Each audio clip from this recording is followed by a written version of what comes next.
이번에는 민주통합당의 이목희 기획본부장과 얘기를 나눠보겠습니다. 안녕하세요. 안녕하세요. 예. 동일 질문을 좀 드려야 될 것 예. 같아요. 예. 네. 마음이 어떠십니까, 지금? 뭐 결과를 앞두고 예. 다들 긴장되죠. 그리고 뭐 가슴이 두근두근하지요. 예. 그런데 기본적으로 저희들이 분석한 근거나 혹은 국민들이 그동안 보여온 역동성을 믿고 있기 때문에 예. 뭐 내일의 전망에 대해서는 밝게 보고 있습니다. 예. 권영진 새누리당 단장은 3에서 한 5%포인트로 박근혜 후보의 승리를 예상하셨는데 이목희 단장님은, 본부장님은 어떻게 예상하십니까?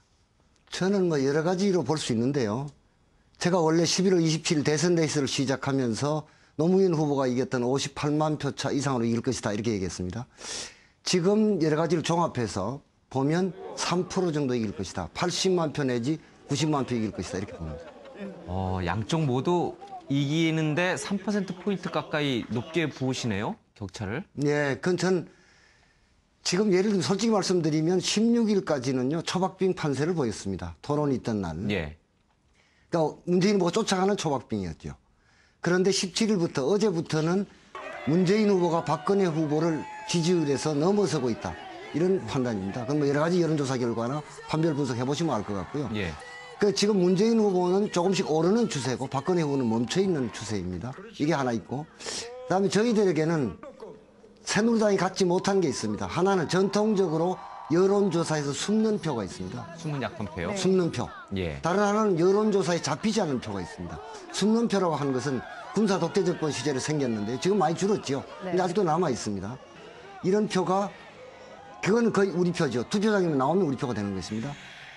여론조사에 잡히지 않는 표라고 하는 것은 이른바 젊은 세대가 사실 뉴스를 접하는 것도 TV나 신문이 아니라 주로 인터넷이나 SNS를 통해서 뉴스를 접하고 소통하는 세대 있지 않습니까? 예. 네. 이건 사실은 여론조사에 이들 중에 일부분은 잡히지 않습니다. 이 표는 투표장에 나오면 저희들이 볼 때는 기본적으로 저희들에게 유리한 표죠. 네. 예. 그래서 이런 것을 종합해서 지금 추세를 보거나 종합하면 3% 정도 이긴다. 이건 사실은 책임져야 되기 때문에요. 보수적으로 제가 말씀드렸습니다. 보수적으로 잡았는데도 3%포인트다. 네, 그렇습니다. 예. 네. 그럼 높게 잡으면 마찬가지로 3에서 한 5%포인트까지는 보시는 거네요. 하여튼 크게 저는 그냥 3% 정도, 80만 내지 90만 예. 표 이긴다 이렇게 제가 말씀드립니다. 양쪽 모두 3에서 한 5%포인트 정도는 좀 보는 것 같습니다. 네. 근데 이제 문제는 그 20, 30대가 이제 투표장에 나오는 게 관건이라고 말씀하셨는데 내일 날씨가 좀 춥잖아요. 뭐 눈이나 비 오는 소식은 없습니다만 젊은 사람들 추우면 안 나올 수도 있는 거 아닌가요? 그러니까 원래는 그런 걱정을 했는데 근래 보면서 젊은 층의 분위기 확 달라졌다 이런 걸 느낍니다. 얼마 전에 있었던 광화문 집회 가보면 사실은 당에서 온 분들이 별로 없고요. 당과 관련 없는 분들이 많이 왔습니다. 특히 젊은 분들이 많이 왔고 뭐 어린아이 데리고도 오고요. 그래서 제가 느낀 것이 이런 게 있습니다. 2002년도 노무현 후보 출마했을 때 젊은 층들이 활발한 움직임을 보였잖아요. 겉으로 드러나서는 모습은 그때보다 조용한데 실제로 움직이는 크기는 2002년보다 젊은 층의 움직임이 더 크다. 네. 그렇게 볼 수 있습니다. 그래서 저는 20, 30대 투표율이 매우 높을 것이다 이렇게 봅니다. 네. 그거는 안철수 전 후보 때문이라고 보시나요? 물론 안철수 전 후보의 지원이 큰 예. 역할을 했습니다. 근데 기본적으로는 결국 이런 생각을 하는 것 같습니다. 투표를 해야 그러니까 투표가 내 삶을 바꿀 수 있고 투표가 세상을 바꿀 수 있다. 이런 예. 인식 혹은 이명박 정권 5년 동안의 고통에 대해서 이건 아니다. 이런 인식들이 확산되고 있는 그 결과라고 보여집니다. 네. 내일 아침에 안 전 후보가 투표 마치고 미국으로 간다 그러잖아요. 네. 좀 저녁 때까지 남아서 투표 마감 시까지 남아서 젊은 층들 투표 동료 문자 보내고 뭐 SNS 하고 이러면 좀 도움되지 않나요? 왜 일찍 가시죠? 서운하지 저는 않으세요? 안철수 전 후보가 지금까지 우리 문재인 후보와 민주통합당을 도와준 것만 해도 정말로 지대한 역할을 했다 이렇게 생각합니다. 예. 더 이상 바라는 거는 욕심이다. 아니 그거는 뭐 그런 예. 안철수 후보가 뭘 하나 하고 안 하고에 대해서 예. 뭐 이렇고 저렇고 할 사안이 저는 아니라고 생각하고 다시 말씀드리면 단일화 이후에 안철수 후보가 우리를 도와준 것은 정말 우리가 지금까지 오는 데 있어서 결정적인 역할을 했다 이렇게 생각합니다. 네. 예. 아까 이제 권영진 단장의 말씀으로는 민주통합당의 네거티브가 너무 심하다. 또 이 네거티브가 심해지면 결코 민주통합당에 유리하지 않을 것이다라는 얘기도 있고요. 또 2030 세대 오히려 네거티브 공방 때문에 더 투표장에 나가기 꺼려하지 않을까라는 우려도 좀 있거든요. 이 부분은 어떻게 보십니까? 이게 이제 국민들께서 보시면요. 네거티브와 흑색 선전이 구분이 잘 안 되는 경우도 있고요. 그러니까 네거티브 중에서도 이게 이제 잘 구분이 안 되는 경우가 있습니다. 예를 들면 저희들이 설정했던 구도는 정권 심판, 정권 교체, 민생 대통령, 평화민주복지국가였습니다. 네. 정권 심판을 얘기하려면 이명박 정권의 실정 민생 파탄을 얘기해야 되잖아요. 그거는 이 정권을 심판하기 위해서 대통령 선거라는 게 미래 비전이나 인물에 대한 판단과 선택도 있지만 현 정권에 대한 심판 아니겠습니까? 그걸 이제 네거티브라고 생각하시면은 어쩔 수 없는데요. 저희들이 그런 것을 제외하고 현 정권의 심판과 관련된 얘기를 제외하고 저희들이 네거티브를 한 건 그렇게 별로 없고요. 거의 없고요. 특히 1차 TV 토론 이후로 저희들이 캠프가 방향을 정하고 후보도 그런 캠프에 지시를 내리고 해서 네. 저희들은 별로 하지 않았다 이렇게 생각합니다. 네. 혹시 그 국정원 여직원의 이 댓글 의혹과 관련해서요. 민주통합당 내에서 이게 홈런인 줄 알고 쳤더니 홈런인 줄 알았는데 알고 보니 파울이다. 그러니까 쉽게 말해서 잘못 짚었다. 혹시 이런 그런 건 얘기도 없습니다. 나옵니까? 그런 건 없습니다. 왜냐하면 오랫동안 관찰을 한 것이고요. 믿을 만한 사람의 제보를 토대로 한 것이고요. 얼마 전에 또 국정원 전 직원의 또 정언이 또 있지 않았습니까? 종합해 보면 국민들께서 판단하시리라고 보고요. 특히 또 경찰의 수사가 그 수사 결과를 밤 11시 넘어서 발표를 했는데요. 중간 수사 결과를.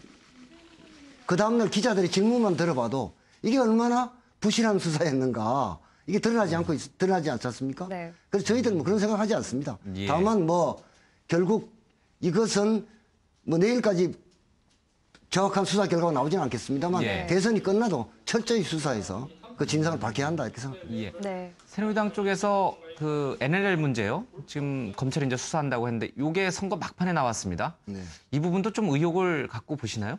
검찰이 NLL 관련한 수사를 하는 걸? 그건 제가 듣기로는 우리 당이 그러니까요. 저 새누리당의 정문원 의원 등을 제가 정확한지는 모르겠습니다만 예.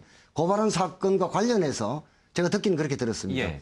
자료를 발췌해서 국정원이 검찰에 보냈다는 것이고요.